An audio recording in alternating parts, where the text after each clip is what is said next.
오늘 하나님께서 주신 말씀은 역대하 10장 15절 말씀입니다. 왕이 이같이 백성의 말을 듣지 아니하였으니 이 일은 하나님께로 말미암아 난 것이라. 여호와께서 전에 실로 사람 아히야로 하여금 느밧의 아들 여로보암에게 이르신 말씀을 응하게 하심이더라. 솔로몬에 이어서 왕이 된 아들 르호보암은 왕위의 정당성을 위해서 세겜으로 향하게 됩니다. 그곳에서 여로보암과 이스라엘 대표들은 르호보암 왕과 회동을 합니다. 솔로몬이 하나님을 떠나서 민생을 잘 돌보지 않았기 때문에 이 백성들은 불만이 가득한 상태였습니다. 백성들은 르호보암이 솔로몬의 전철을 따른다면 더 이상 왕을 따를 수 없다라는 그 생각이 확고했습니다. 그래서 왕이 된 이 르호보암에게 솔로몬 왕이 건축 사업으로 백성들의 짐을 무겁게 하였으니 르호보암 왕은 그 길을 따르지 말아 주십시오. 그럴 때에 왕을 섬기겠습니다. 라고 백성들은 자신들의 뜻을 전하게 됩니다. 그 말을 들은 르호보암은 백성들에게 3일의 시간을 약속하고는 그때 다시 찾아오라고 이야기를 합니다. 그래서 이 르호보암은 이 일을 먼저 원로들과 함께 의논을 합니다. 원로들은 르호보암 왕에게 이렇게 이야기를 합니다. 그 백성들을 후대하여서 기쁘게 하고 또 선한 말을 하시면 그들이 영원히 왕의 종이 될 것을 전했던 것이죠. 그런데 이 르호보암은 이 말을 깊이 새기지 않았습니다. 자신이 듣고자 했던 말이 아니었기 때문에 그는 자기와 함께 자라난 젊은 그들과 다시 이 문제를 의논하게 되었습니다. 젊은 신하들은 왕에게 이렇게 이야기를 했습니다. 솔로몬의 권력보다 르호보암의 권력이 훨씬 크기 때문에 솔로몬 때보다 더 큰 노역으로 백성들을 억압해야 합니다. 라는 말을 했던 것이죠. 그런데 이 말을 들은 르호보암은 그 대답이 자신이 원하는 대답이었던 겁니다. 그리고 이제 3일의 약속 시간이 되었습니다. 백성들이 르호보암에게 찾아오게 되었죠. 그런데 이 르호보암은 이미 강팍한 마음의 상태였습니다.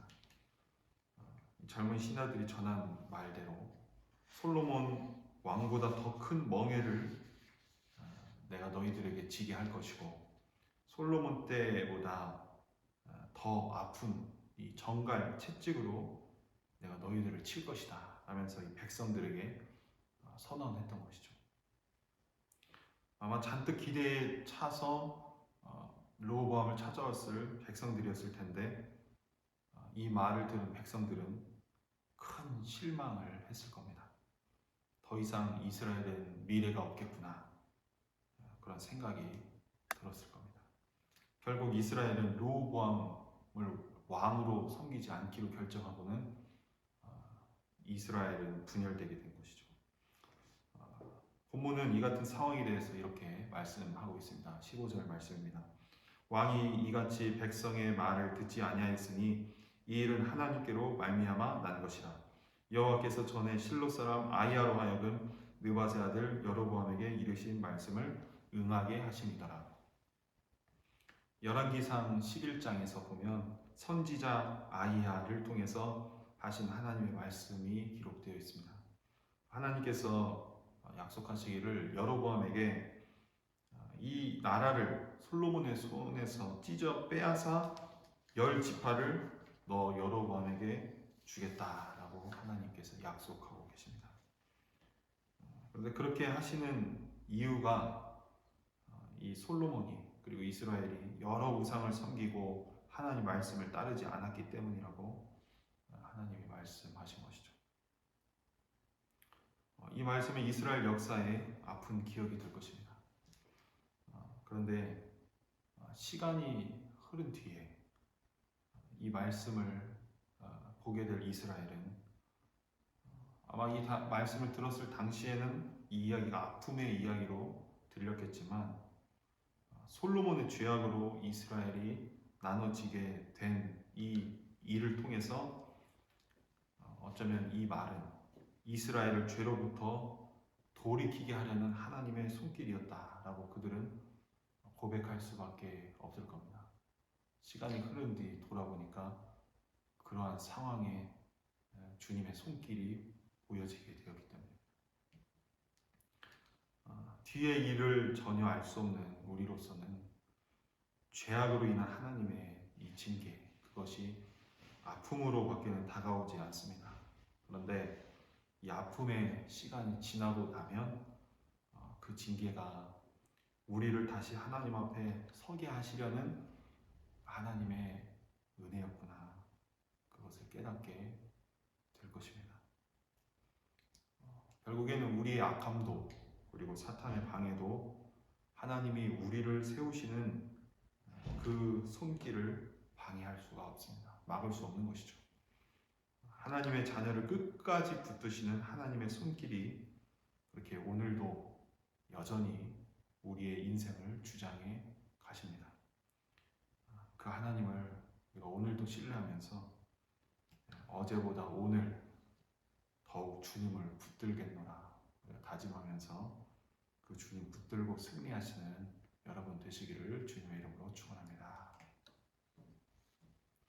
하나님 아버지, 우리의 삶을 주장해 주셔서 감사합니다.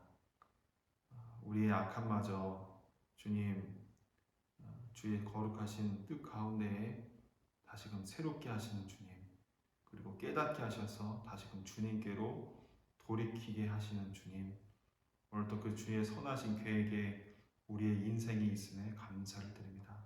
하나님, 우리가 실수투성이고 우리 마음에 아직도 이 죄된 마음이 가득하지만 오늘도 우리의 삶을 날마다 주께 더 가까이 이끌어 가시는 주님이 계시기 때문에 우리의 삶에 소망이 있음을 고백합니다.